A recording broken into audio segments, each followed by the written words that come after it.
So today's topic is what makes a good stage manager. The four of us got to talking, and one of the things that really came up in our discussions, particularly in light of our changing environment, is what do we bring to the room in terms of the psychology of stage management? So, what do we bring personality wise into a room that works for us, or that sometimes can hinder us in the process of stage management?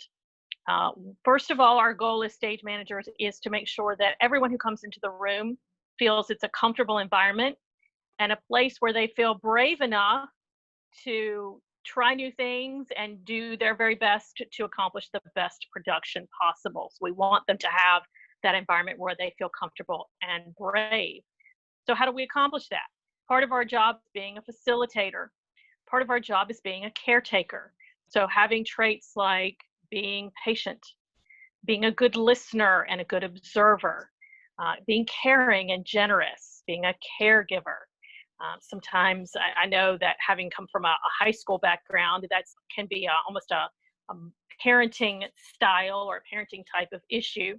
But those are some of the traits that we traditionally hear about that we bring into the room that are good for us to have as stage managers. Keeping the lines of communication open and being aware, again, as we observe, how those lines of communication work for some people and how they may be different for others, and sometimes having to go a little further, go the extra mile to pick up when someone is not communicating as much as you might like them to, or you might be able to tell that they're not communicating because there might be a problem.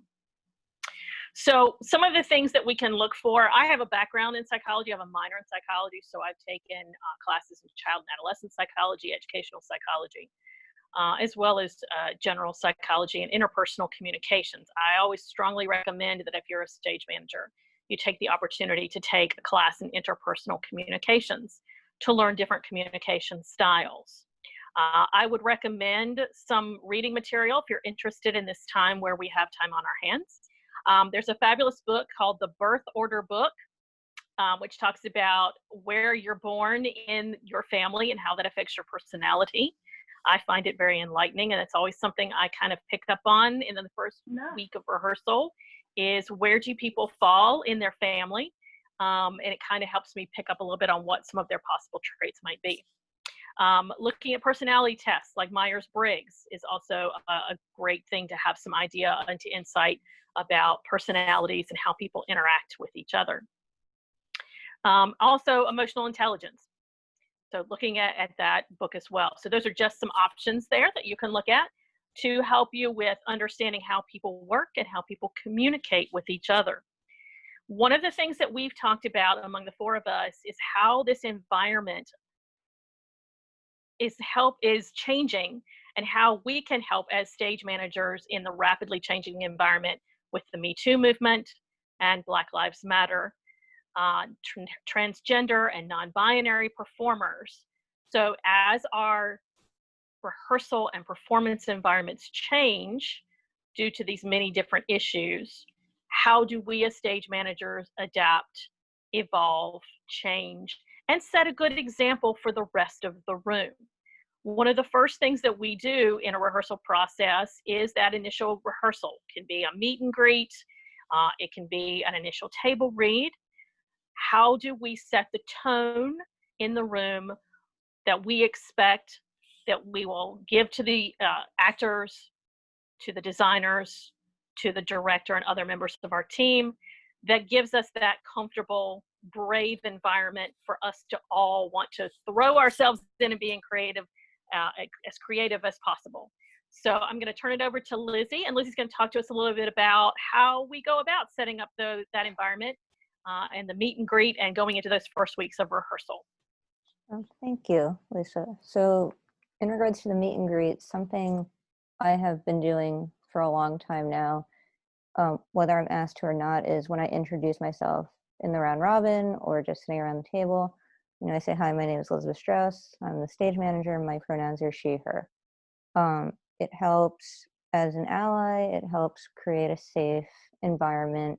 Sometimes you might be in a room with all cisgender artists, but you will work in a room with people who are gender nonconforming, non-binary, trans, and to get the language in your mouth and feel comfortable saying, these are my pronouns, or asking someone what their pronouns are is very important to the professional experience and just well-being of your fellow artists and colleagues. And when you're in the meet and greet, it's the first day together, reading the room, seeing who has chemistry, who maybe knows each other from past productions or experiences. How everyone has just, if it's first thing in the morning, how they are behaving. Maybe there was a train issue, maybe their favorite coffee wasn't available that morning. Because it's moving forward when you're in tech and setting up the dressing rooms and backstage environment. If someone has a good working relationship with another actor, maybe you put them in the same dressing room or with scene shifts. So chemistry is a big part of that, and just being aware of how everyone works together in certain situations during rehearsal. And just sensitivity, depending on what project you're working on. Obviously, some projects, certain language might be used in the script that could be a racial slur, and having that conversation with your cast and director and making sure everyone is comfortable only using it for that scene, not using it outside the room, not using it necessarily just during post discussions. And sensitivity, maybe certain costumes that depict a certain time period, stage makeup. I've worked on shows with specific stage makeup where actors weren't necessarily 100% comfortable wearing it until they had to during tech. And you have those conversations and let them know it's a safe environment. You've agreed to this role, and if you have any questions, we can talk about it. And just making them feel as comfortable and brave and confident portraying that character, and during the duration of the production and project. Because you never know if you're doing a World War II piece, an actor might be playing a Nazi. What if they have to have a tattoo, fake tattoo of their arm on their body, on their arm, forearm, let's say, of a swastika? They're going to have to walk around, the world with that, because it's not necessarily going to come off easily. And are they okay, maybe getting looks, maybe being asked? And, they're just going to be honest and say, it's for a role, but you have to make them feel confident knowing what they're in for the duration of the project. And certainly, just boundaries and knowing when how touching, for example. We don't just necessarily grab someone's shoulders or walk behind them and hug them. Handshake, maybe post-COVID, we won't be doing that much handshaking anymore. But, pre-COVID, a handshake is perfectly professional, but not just hugging someone, kissing them on the cheek, especially if you don't know them, is not appropriate. So just a professional, clean environment. And I'm going to turn that to Taylor to talk more about boundaries and quick changes. Boundaries was going to be Ingrid's thing. That's why I turned it to Taylor. I think actually the three of us can kind of chime in on that one.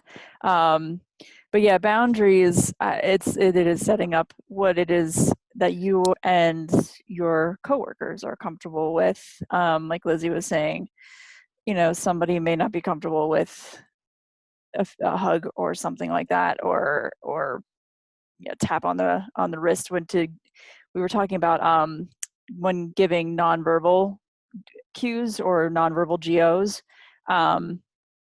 where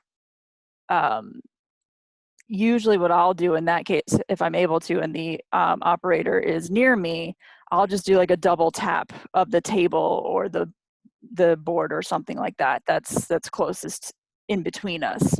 So that way I have no reason to tap the person next to me when it's time for the light cue to go, or a sound cue to go.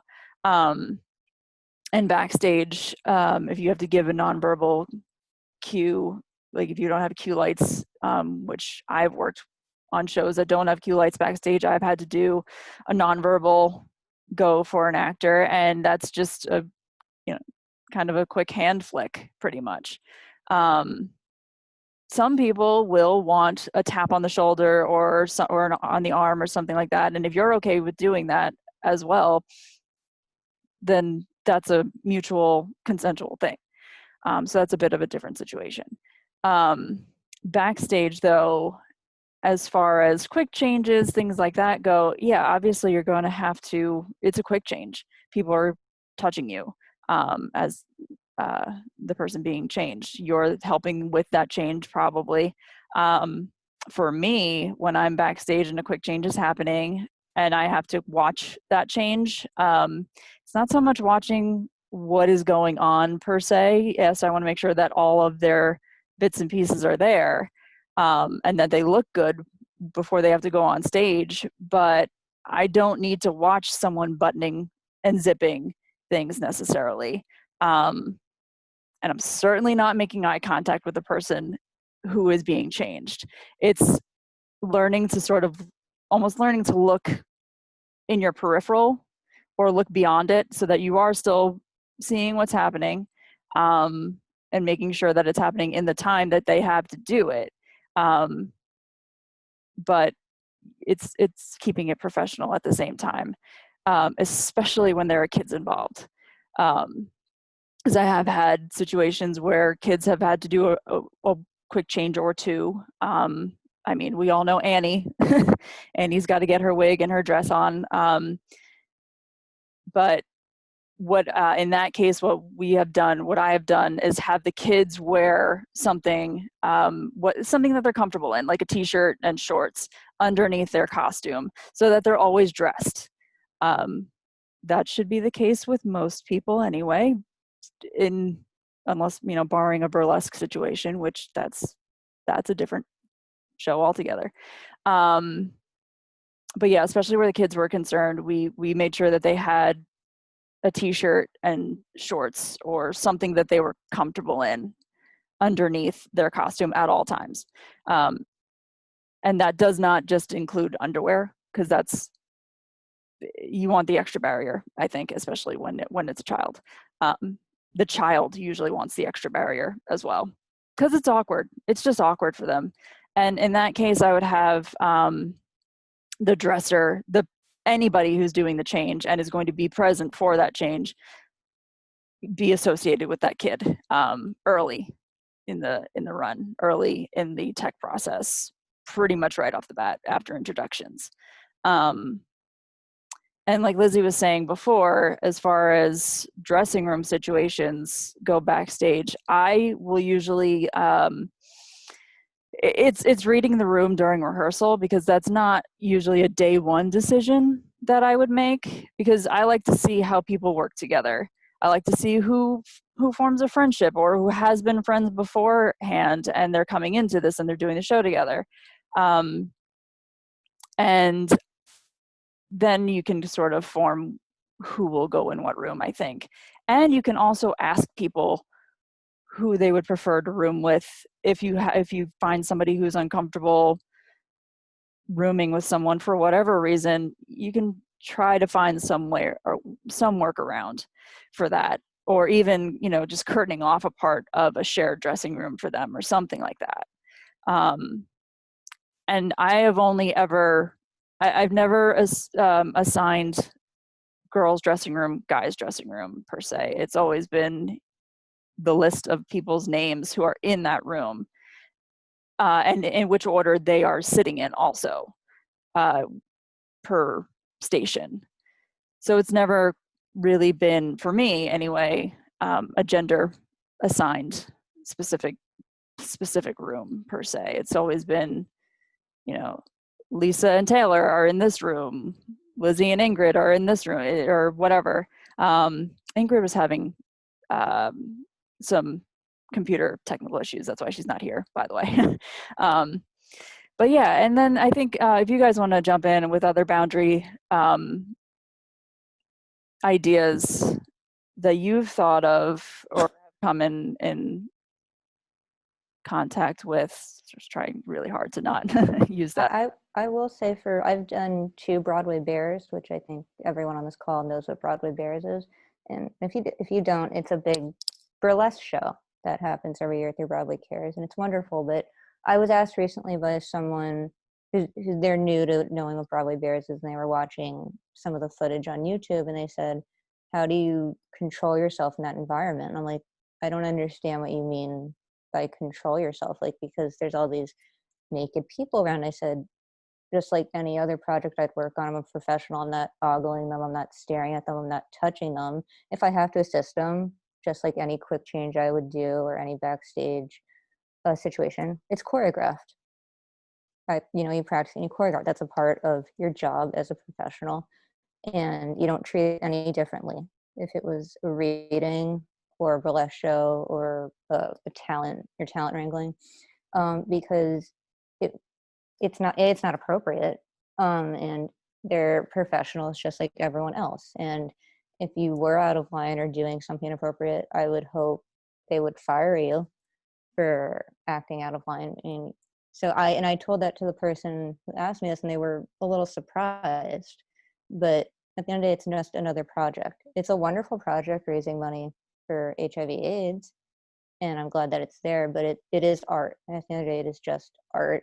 And once they're off stage and the number's over, they're in their rooms, they're in their clothes. No one is running around doing anything inappropriate, just like anything else. So just any project you might do that it's a burlesque show where people might not be fully clothed, just boundaries and professionalism is always, always necessary. In that case, that's sort of a case where eye contact is key also, Yes. more so than not. For me, there was a show I was doing.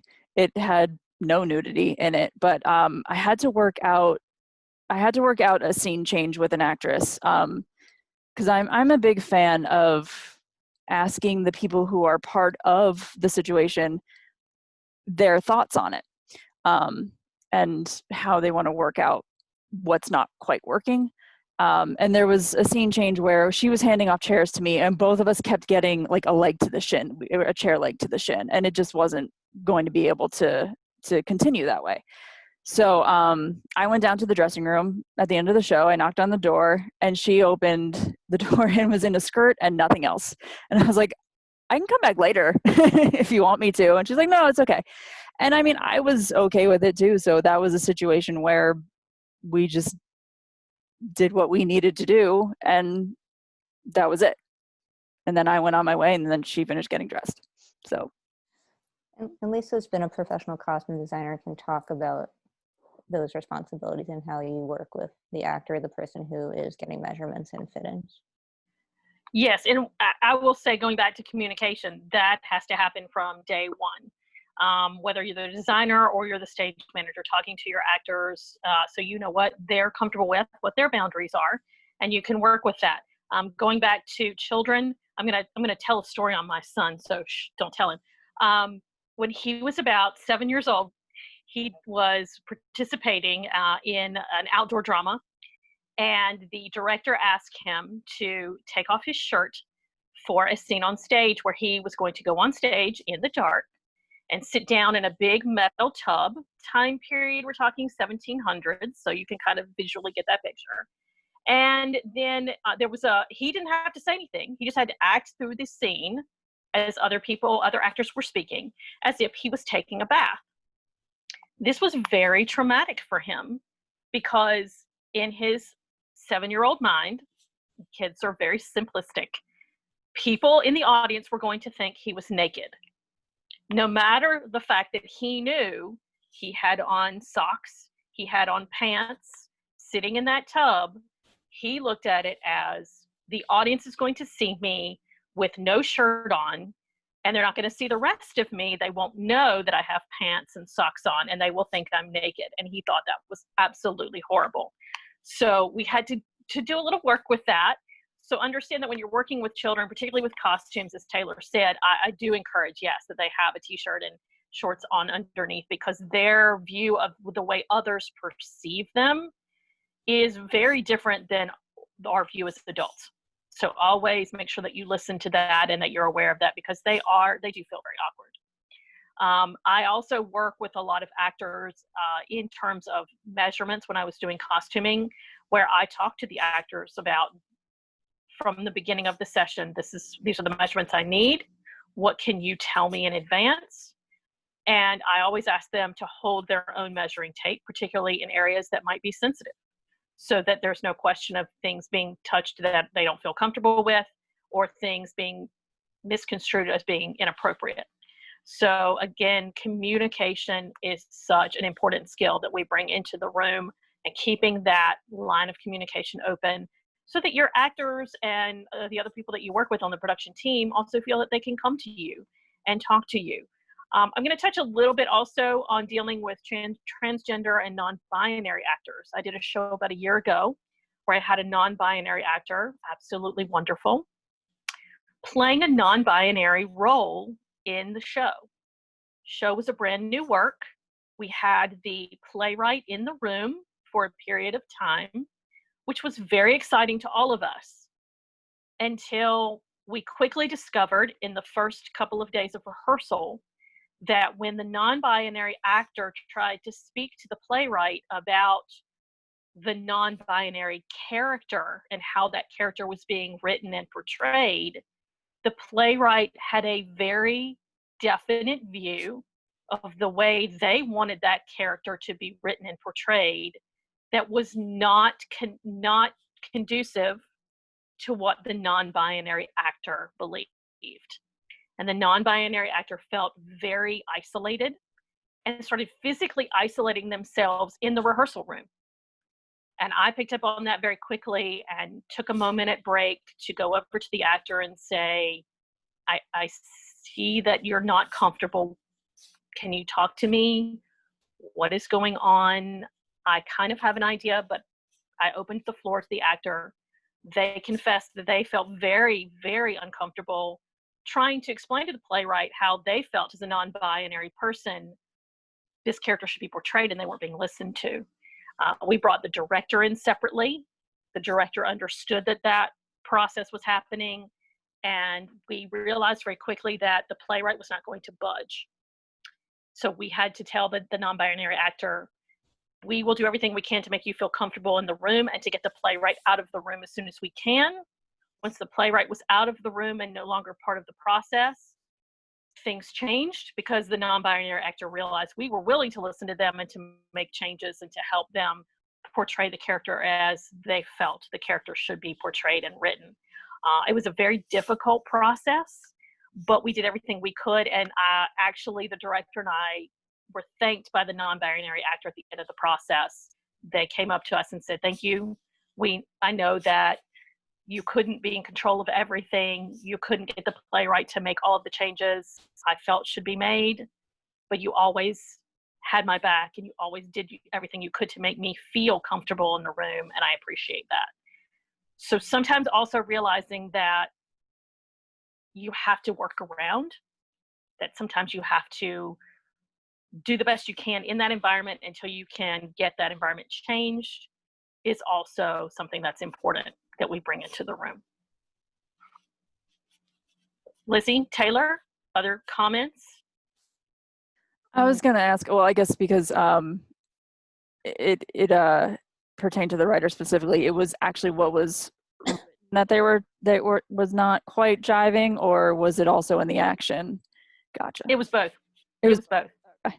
But and the writer very clearly said to the non-binary actor, this is what I feel this non-binary character would say and how they would act, and was unwilling to listen to the non-binary actor who said, but I am a non-binary person. Will you listen to my experience? And the writer would not. That's where, it's kind of a tricky thing having the writer in the room a lot versus every once in a while, especially with it was a new work. Because just in general, I think without the writer there, it allows you to play more a little bit. Yeah. and it doesn't have to be a comedy. It can be a complete drama. It can be any type of play. You're still playing around with ideas. That's what rehearsal's for. Yeah. To a point, obviously.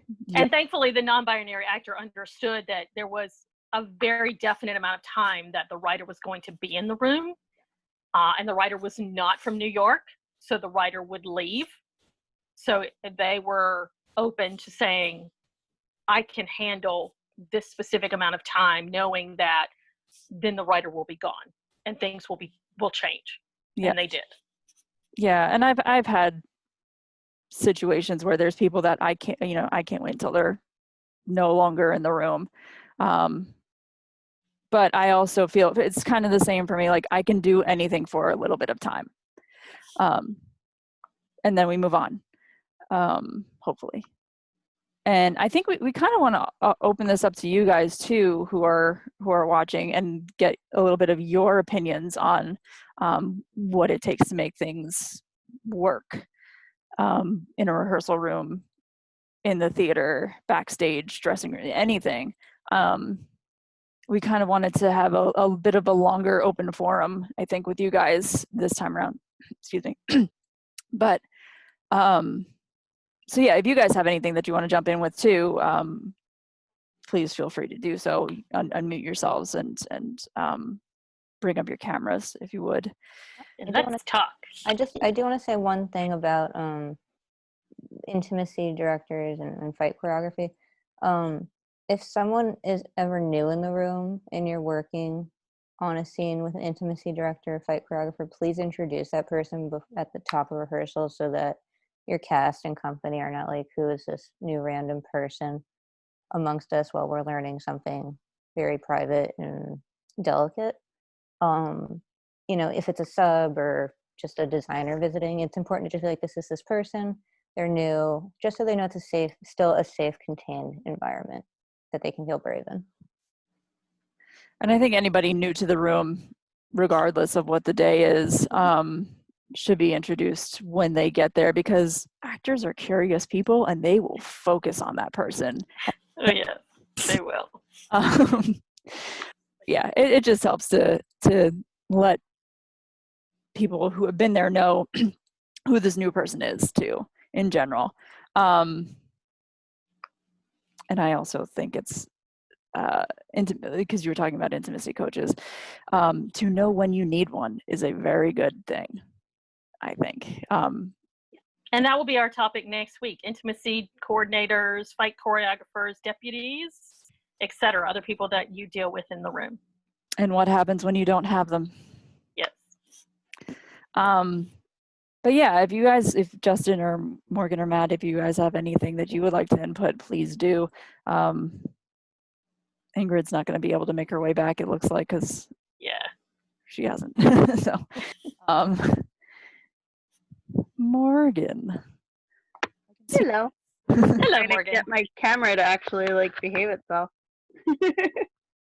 That's all right. Whatever. Hello, everybody. This is a very interesting discussion, and I think it's very helpful for people who haven't been in these situations before. I think the big thing that was sort of popping up in my head that I sometimes have to explain to other people. I worked on a show a lot of years ago where we had full Victorian dresses and everything, and very elaborate thing. And I was ASM on that show, and we had an instance where one of our actresses went missing, and I ended up finding her in her dressing room completely naked eating a banana. And it was like, you need to be on stage in 7 seconds. Let's go. Let's get you dressed. And she was more than comfortable. She didn't care who saw her naked. She didn't give two hoots. But it made other cast members uncomfortable seeing her naked. So even though she was perfectly fine with it, she was fine with anybody dressing her, she was a very open person, not everybody else feels that way. And I think that's something that, we also have to sort of step in and stand up for the rest of our cast and production and team, because not everyone else might be as comfortable as that person is, even though it's her body. And definitely a sticky situation at times, but you kind of are in that vote being a stage manager. That is also an instance where you can bring in your wardrobe person and or supervisor, because I've of the ones that I have worked with, they tend to be pretty outspoken, and don't have a problem saying you got to put a bra on, or Yeah. something like that. She just wanted a snack and knew she wasn't on for the first, 3 scenes of it, and was like, "Yeah, I have time." And it was like, "No, we're going quick today. Like, you need to get ready and get dressed." And Did she have a monitor in her? there's a monitor centrally located for all the dressing rooms in that venue. So it's like a hallway. There was a monitor in the hallway and 3 dressing rooms at the end of the hallway. So she heard all of it. She just was so involved in her banana and her phone that she wasn't paying attention. And the wardrobe came to me going, "Where is she?" Gotcha. So I was like, "I will find her." And again, if those lines of communication are open, hopefully when you move into the dressing room space, the people in that dressing room are communicating with each other about their level of comfort. And if there is a discomfort, as there was in this situation, that if they don't speak to the actor directly, that they come to you or the wardrobe person and say, "Can someone let this person know that we feel uncomfortable with his or her conduct in the room," and get that solved. It's almost, I mean, it's more, this is sort of a lesser degree, but it's like having the body odor conversation with people. Nobody wants to have it. Yeah. I don't quite understand why you wouldn't realize it's a thing, but it's finding ways to be discreet about it, but also being, eventually you got to be direct as well.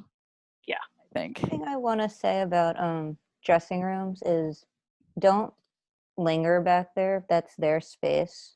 And if they have a roommate, that's who they feel comfortable being vulnerable and naked in front of, because they have to share the space. But don't linger back there. Don't hang out back there, whether, I don't care how big the space is, the theater is. Only be back there if you have to, and knock. You always knock and announce yourself before they open the door. Also, don't give notes in dressing rooms. I know some people, stage managers, are like, "Oh, it's okay to give actor notes in the dressing room." I don't personally believe that. Go find a neutral space that's not their dressing room if you have to give them notes or anything that you do not need to be in that dressing room. Make it clean and safe environment. So I don't ever give notes in a dressing room, and I kind of wish that would be eliminated, because I know some people that still do that. But just find a neutral territory, whether it's in the audience, if it's on stage, if it's in the lobby, just not the dressing room. It's not an appropriate environment to do that in. Yeah, and I mean, there are times where you do have to go in there because, as part of my presets, half the time things are preset in the dressing room. A good portion of the time for me, they have been. So even if I'm not the one setting them, I still got to check that they're there for them to pick up as they go. It's just make that a quick stop, or if they have something to say, you can have that bit of conversation with them. It's always okay to say hi, but yeah, of course. It's just more like be careful about the conversations you're having in there, because once you get into production and you open, and you do have to preset the prop in the jacket unless they're going to do it, or "Oh, hi, how's it going, how's your day, how was this?" That's okay, but just be very aware of what you're talking about in that space. And if you do have to preset a prop or something back in that area for them, make sure that conversation is had as soon as you can during tech, and that it's like, "Are you okay with me presetting this here?" Because they might not want you to. Be like, "You know what, I'm just going to preset this and I'll come backstage and get it off the prop table." Yeah, So, and most of the time, that's why I like to get to the theater early.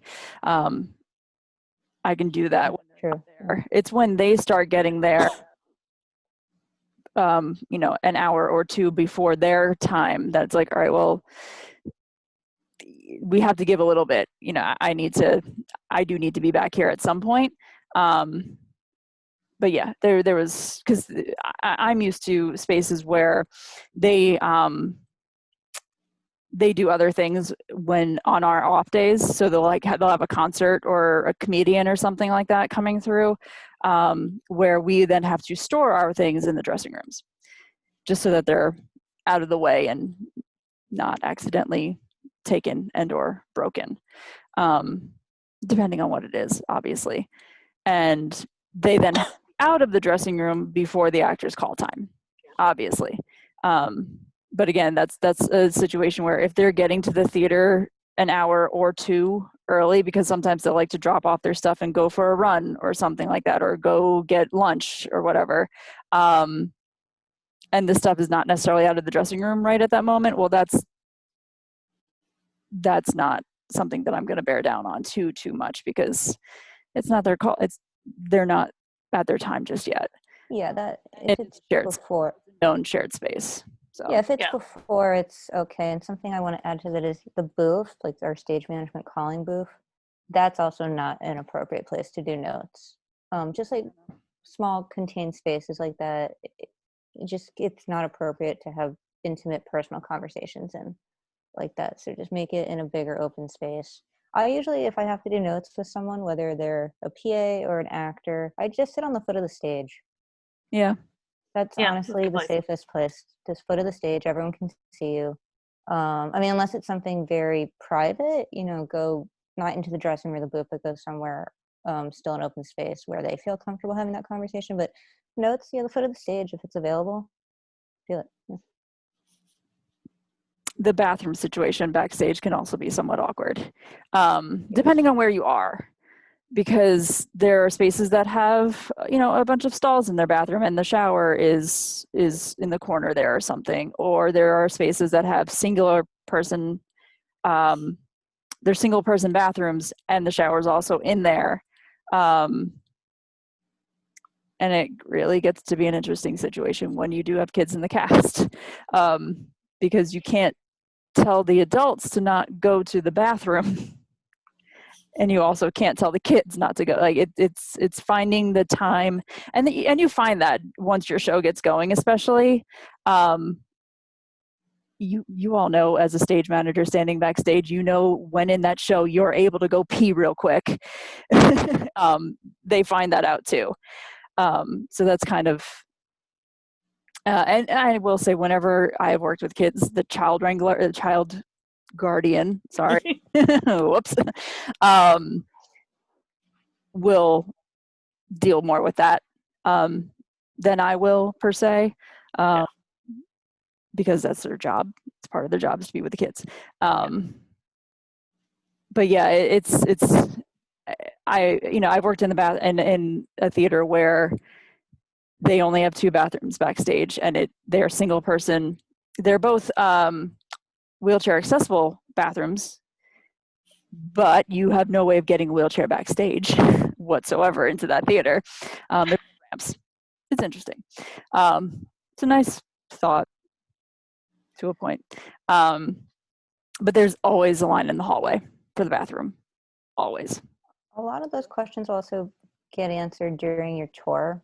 So when you bring them in for the first day of tech and you're showing them set in the backstage, a lot of that gets answered during that part. And that tour is a very important part of the process. When you're touring them, an extremely important part of it. Yeah. So. And I will say, if I'm familiar with the space, and I know that actors or directors may not be, I will, in rehearsal, even let them know, hey, by the way, this is what we've got. Yeah, I do the same thing if I'm familiar with the space, so that everybody has as much planning time as possible. Yeah, and if I'm not familiar with it, I'll try to go at some point without actors, without anybody else. I'll just go myself and just at least take a quick look around. Maybe not a full tour, because who knows, there might be something else going on in that space also. But I'll try to schedule some sort of time where I can stop by and just say, hey, can I see what the layout is? Even if it's just to figure out where we can put things, set pieces, personal pieces, anything really. Just a little bit of familiarity before you walk in. Any other questions? Comments? Tips that we can steal from you? Yeah, we're always learning from each other. Learn, not steal, learn. Learning, we're always learning from each other. For me, I agree with everything that you guys have been saying, like, especially the giving notes in the dressing room situation. Oh my God. On my last Norwegian ship, I had a stage manager who constantly gave notes to her cast in the dressing room or in her booth while other people were there. And most of the time they were private notes. And I'm like, what are you doing? There's so many other places you can be giving these notes. That is not in a space that is supposed to be private and that's shared with many people in the company. I didn't actually say that to her because it was her show. Like, I was a part of the show. Sorry. One other thing that I've done was, I don't know if everyone on this call is familiar with the Secret Theater that has now closed in Long Island City. Yes. It was a very, very small theater. And there was only one actual dressing rooms, and then we made a makeshift dressing room out of one of our larger storage lockers. And when I was doing Gypsy, because in Gypsy there's kids only in the beginning, only in Act 1 and not in Act 2, obviously kids can be very hyper and sometimes very difficult to make talk for a long period of time. For Act 2, both for that purpose and also because of the burlesque section of Gypsy, we decided to take the 5 children and put them in the lobby with our child guardian so that they can mess around, play games, and do whatever, watch movies during Act 2 while the adults were still in the theater during the rest of Act 2, and then we bring them back in for curtain call. So situations like that where we separate the kids when we can, that was definitely helpful for everyone involved. Yeah, that's a good call. Especially when you work in some really small spaces where you're just making space up as best as you can. There was one theater out here that I worked at years ago before I even became equity, where they have 2 dressing rooms. They have, so if they're doing a show with kids, that is a gendered space, pretty much.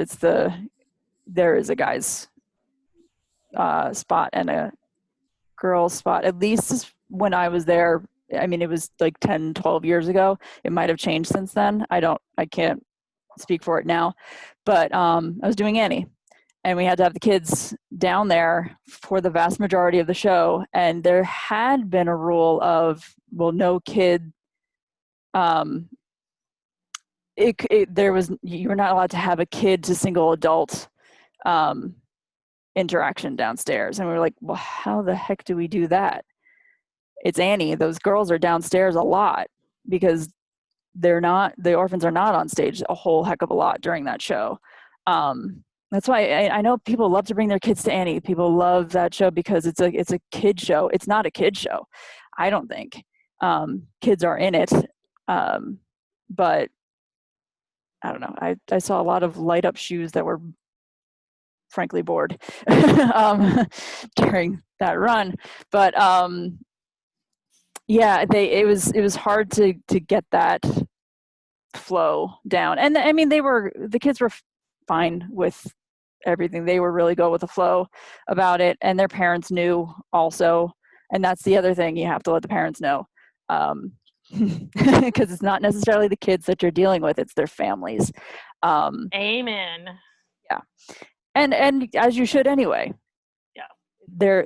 They are their parent, they are their guardian, however that works out for them.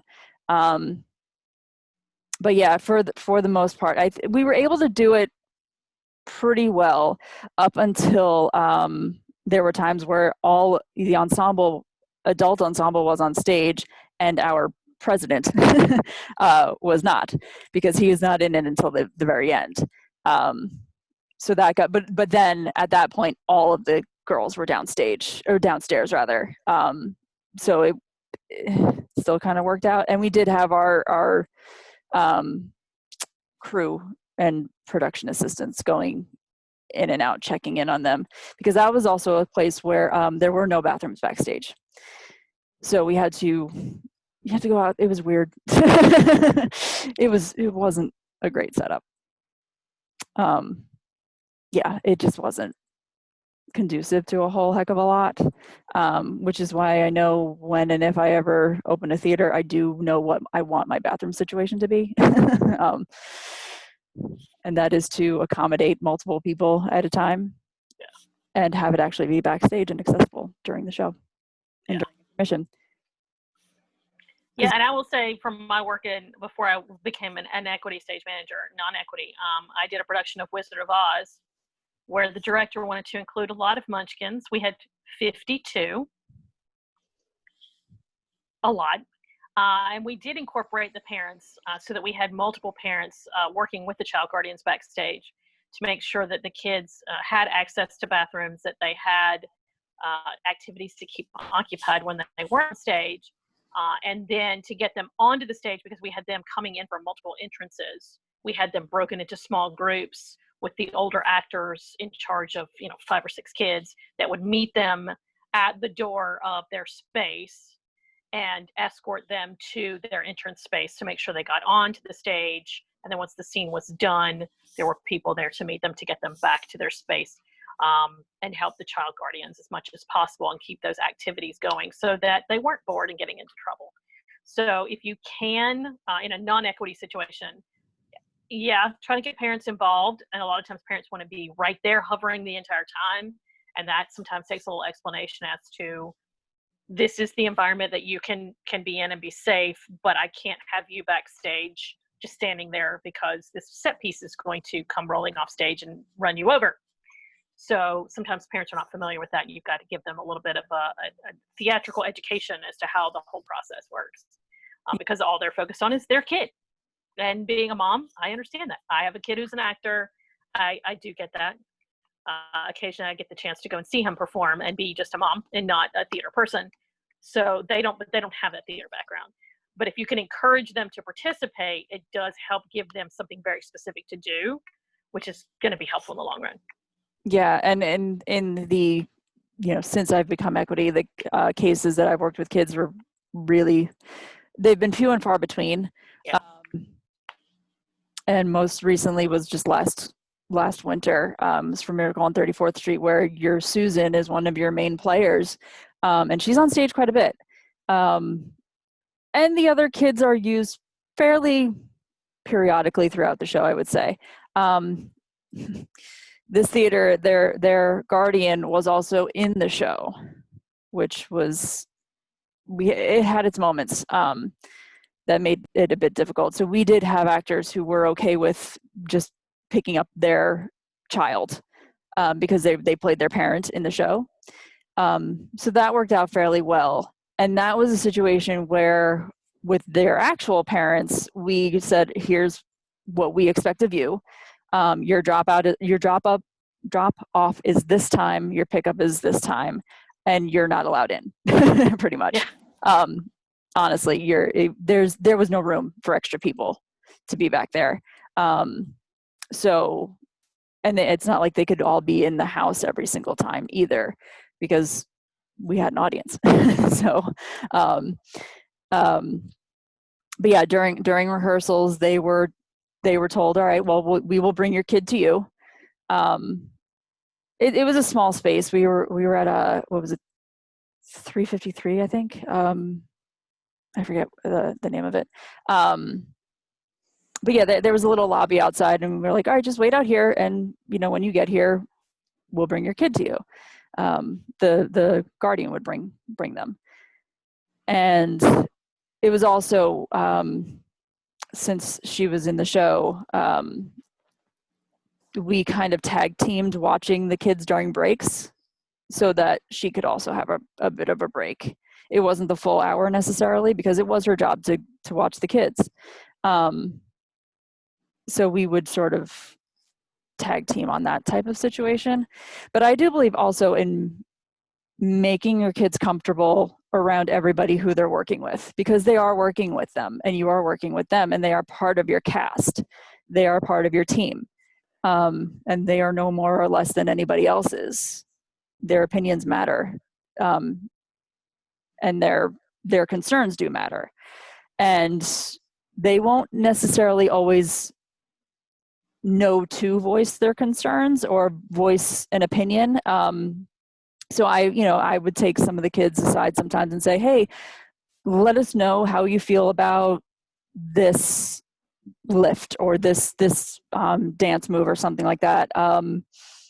For Miracle on 34th Street, we had a swing that both girls, we double cast the show. So we had 2 Susans, we had 2 sets of kids. And 4 were on stage each show, including our Susan.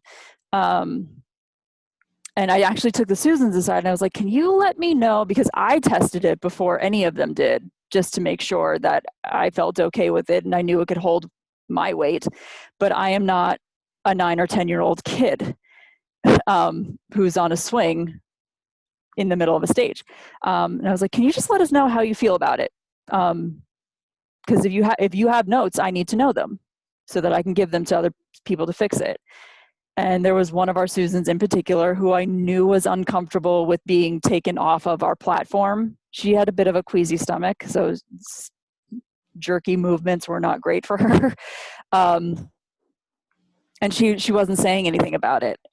And I can't say anything about it until it is actually brought up to me through her voice.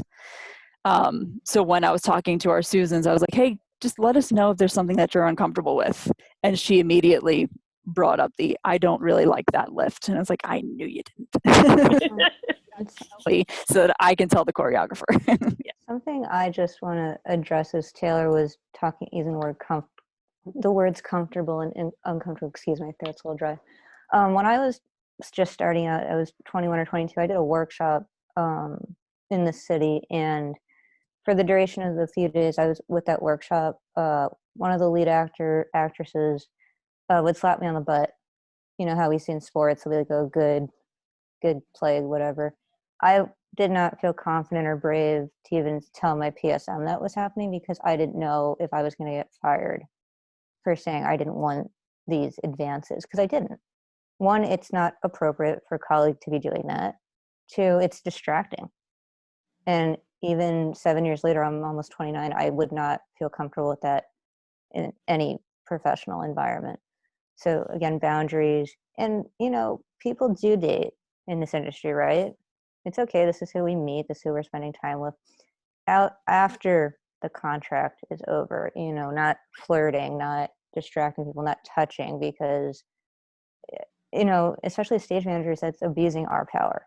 If I ever meet someone, even after the project is over, and they've asked me to go, for resume help, or just want to, talk to me about professional stuff, that's not code for, if they ask me out for coffee, a date. That's code for they've asked me for coffee to help them professionally, and not taking them to a bar. And if I've ever been asked by someone if we can go to a bar, I say no. If it's ever very late at night, I say no if I don't know the person. Coffee, preferably during the day or the morning, to keep it clean and not have to worry about any of that in your head, because it's just wrong. And so I'm very, very, very cautious about that. And what happened to me when I was 22 is not okay. It's not okay at any age, any place. And we have to create confident, brave environments where no one has to worry about being slapped on the butt. And, who knows who's going to see that and feel uncomfortable next and not want to hire someone. They don't know if you want that advance or not. So just keep it clean. And if there is someone you're interested after the contract's ended, take it out the room, have that discussion out the room, not when they're asking you for help with a resume or an interview or a professional matter. And we were talking about quick changes.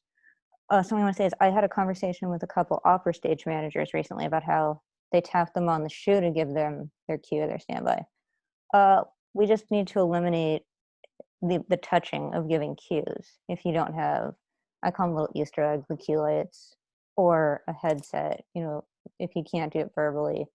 And it's also a good way for stage managers and other artists to come up more creatively with safe, respectable ways of calling and giving cues to everyone who needs them. Because what if you didn't hit their toe one time and you hit something else? That's a problem. That's not appropriate. So just avoiding all that contact and touching, especially in 2020 moving forward, we just need to eliminate that. So that's just something I wanted to add on. As long as both parties are okay with it, then As long as both parties are okay with it, but as artists, let's come up with ways to just avoid the thought of, should I touch them for a cue completely? yeah, again, that's where I will ask, what do you want me to do?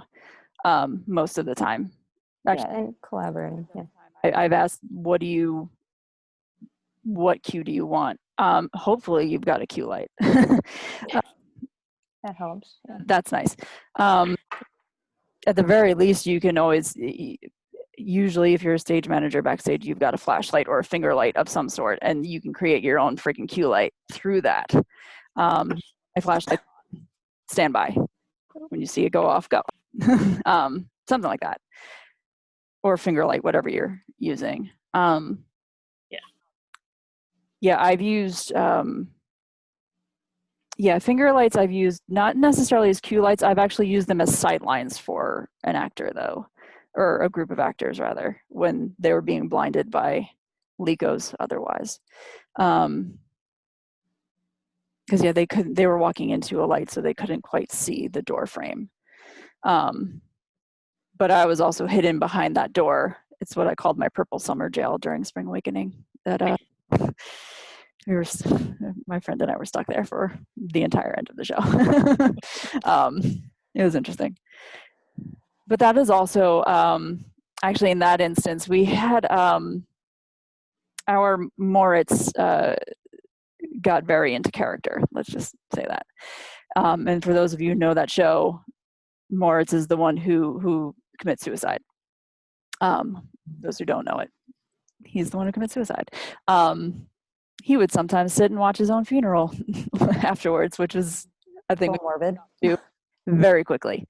Yeah, there were other reasons why he would sort of melt down at the end as well, but he would have trouble collecting himself, is what I'm getting at. And there were times where that was a situation where I had two other people with me, and I had to have a conversation with him because he was the only person backstage at the time, to try to get him through to the end of the show, because he still had that last scene to do.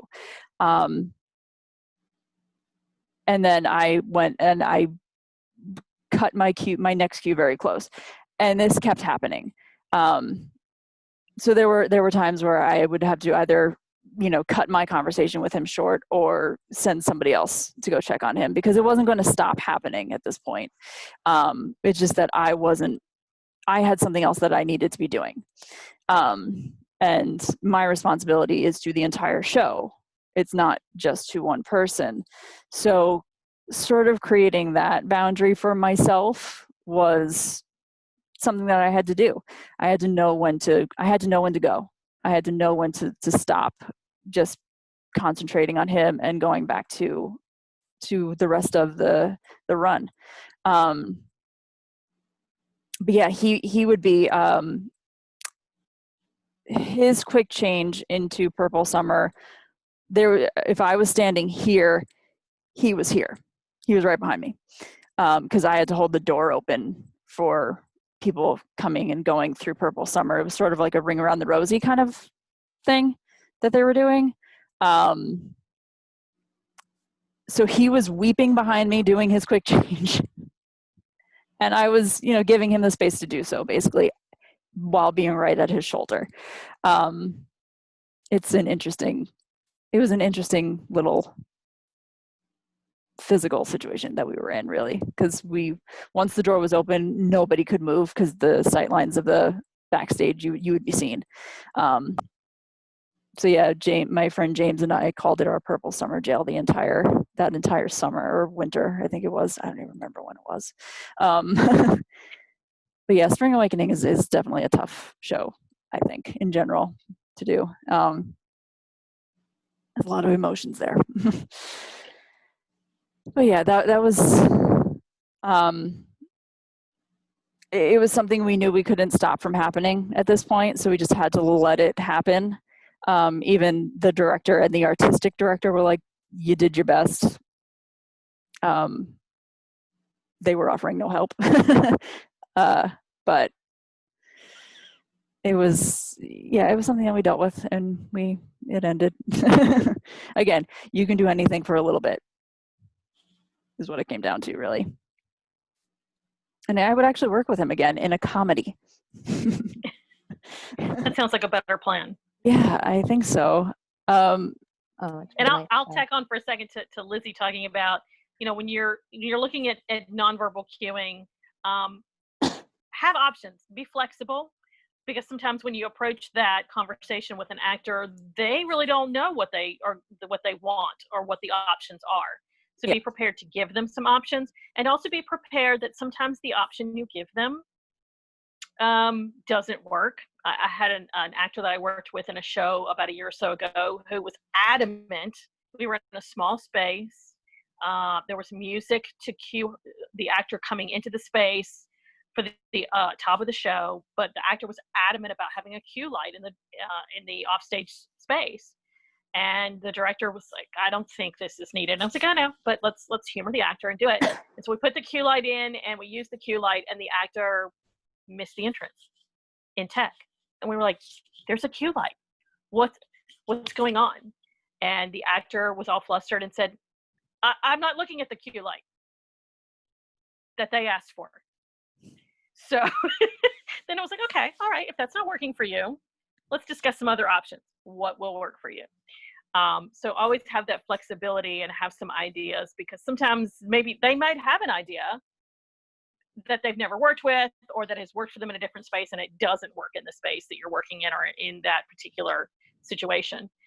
And sometimes you'll see actors when you ask them, well, okay, how would you like to approach this? This is going to require a nonverbal cue.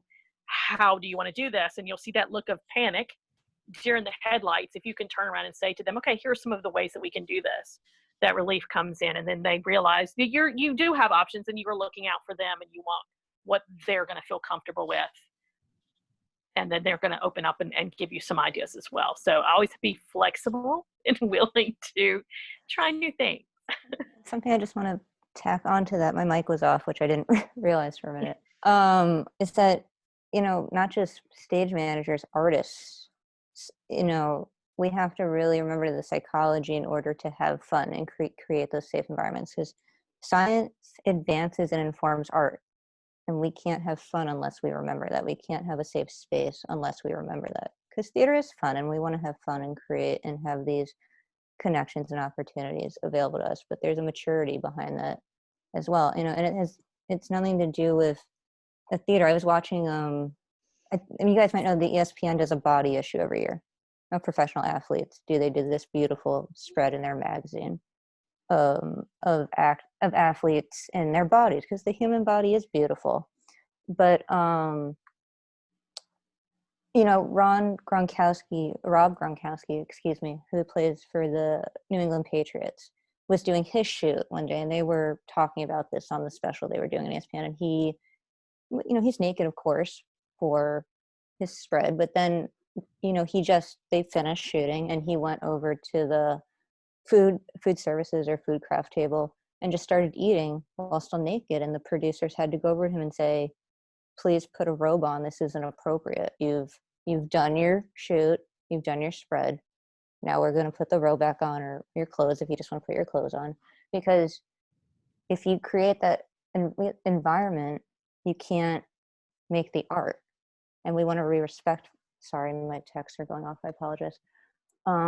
We can't create that fun, creative environment without the science. So just remember that science advances and always informs art. And I love going to work and having fun. I miss it so much, but I never walk into a reading or a rehearsal or even as an audience member not remember those things. So it's very, very, very important.